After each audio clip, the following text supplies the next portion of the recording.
Welcome back to my amazing class. We are on lesson 15-3. I can analyze patterns and graph ordered pairs generated or made from number sequences. So again, this is another lesson where you're just going to have to read closely and think about what they're wanting you to do, okay? So let's look at this. Number 5 here. Megan and Scott go fishing while at camp. Megan catches 3 fish in the first hour. So if you see here, hour, Megan's caught 3. And 4 fish each hour after that. Scott catches 5 fish in the first hour and 4 fish each hour after that. Complete the table to show the total number of fish each has caught. So Megan is catching 4 fish every hour. So Megan's rule is add 4.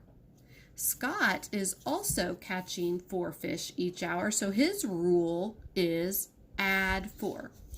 The rule for both of them is add 4.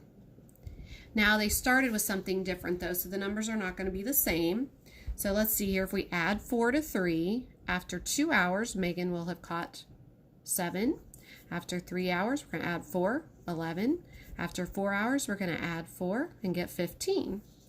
Now, Scott's always going to be a little ahead of her because he started with 5, but his rule is also add 4. So 5 plus 4 is 9. 9 plus 4 is 13. 13 plus 4 is 17. So now, thinking about our ordered pairs, what ordered pair represents the total number of fish they caught after 4 hours? So we'll go here. In 4 hours, Megan caught 15 and Scott caught 17.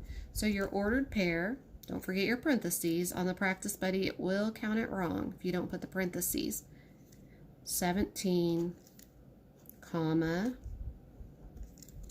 15, comma, 17, and then the parenthesis. So what this is saying is that Megan caught 15 when Scott caught 17. If we were going to graph this, we would go over 15 on the x-axis and up 17 on the y-axis. What relationship do you notice between the total number of fish each has caught after each hour? Well, I can notice that when Megan catches 3, Scott catches 5. So there's a difference of 2. 7 to 9, difference of 2. 11 to 13, difference of 2. 15 to 17, a difference of 2. So what relationship do you notice? I notice that Scott always has how many more fish than Megan? 2. Scott always has 2 more fish than Megan.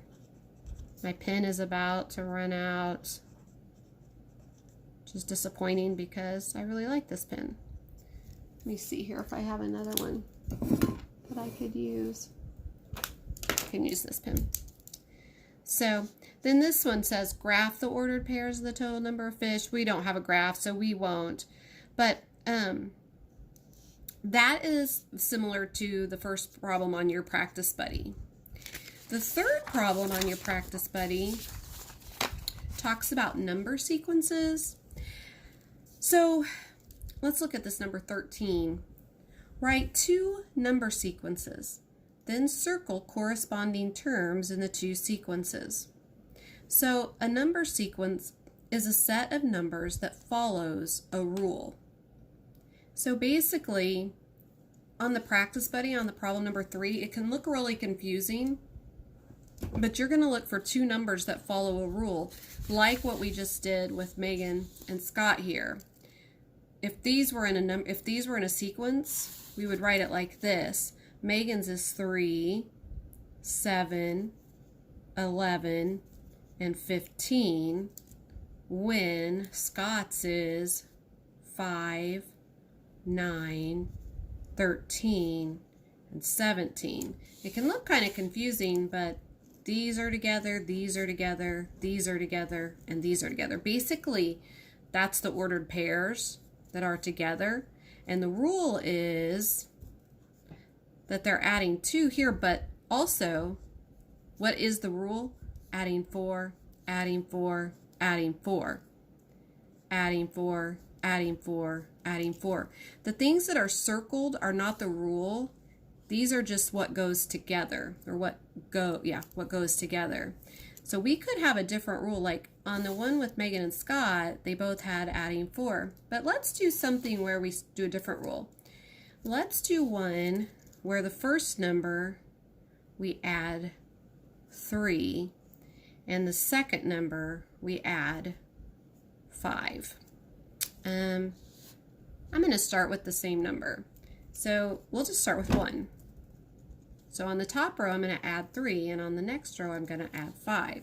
So then I'm going to have 1. We're going to just add 3. 1. Oh, whoops, I added 2. Oh my goodness. That's a good idea if Mrs. Stormer can add correctly. 1 plus 3 is 4. 4 plus 3 is 7. 7 plus 3 is 10. 10 plus 3 is 13. Okay, now our second row, we're going to have 5. 1 plus 5 is 6. 6 plus 5 is 11. 11 plus 5 is 16. 16 plus 5 is 21. So notice this. In our rules here, we've got add 3 and add 5. These are the pairs that go together. If we were writing ordered pairs, these are the number sequences that go together. But you can't really see a pattern between these. 1 and 1, there's no pattern between 1 and 1, 4 and 6, 7 and 11, 10 and 16, and 13 and 21. I mean, I can go through in here and I can look. Here I added 0. Here I add 2. Here I add 4. Here I add 6. And here I add 8. So actually there is a bit of a pattern. But what helps me when I'm solving these is to look at the pattern. See if you can find a pattern going horizontally. Basically, on problem 3, you're going to have to look for the pattern going horizontally, and then they'll match up, if that makes sense. So if you have trouble with that problem number 3, another thing that I would recommend is go to the help and have them show you an example. That will help also. Up there on the right corner on Practice Buddy where it says help, and then have them show you an example. So that is our lesson for today. You have a practice buddy to do, and if you haven't done the topic, only 2 people have done the topic 14 test. So remember, if you do the topic 14 test and you get an 80% or higher, that I will send you a surprise in the mail. Emma and Jasmine have both done that, so good job, girls. If you have not, you still can. So anyway, have a great day. I miss you so much. Bye.